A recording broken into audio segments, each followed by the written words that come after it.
evaluate the square root of 45 minus the square root of 20 plus the square root of 80. In this case, these don't appear to be like radicals because each of them has a different radicand. However, all three of these can be simplified, and once we simplify them, we might find that two or even all three of them end up being like radicals in the long run. Let's look at these one at a time.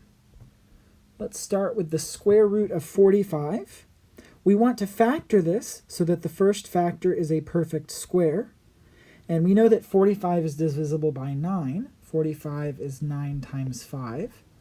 So we can write the square root of 45 as root 9 times root 5.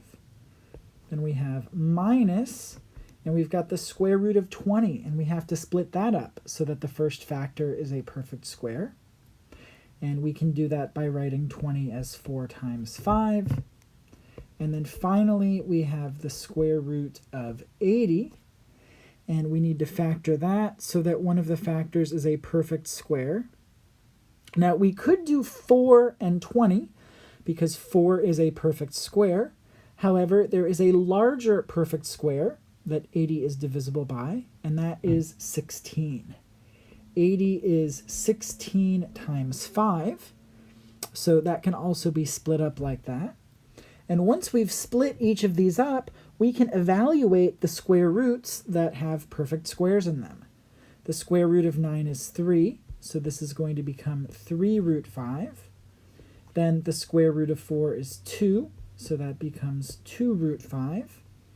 And over here, the square root of 16 is 4, so that becomes 4 root 5. Now, all three of these are like radicals because each one has a square root of 5 in it.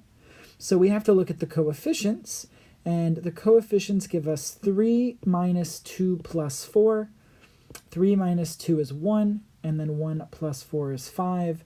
So in the end, we end up with 5 times the square root of 5, and that is our final answer.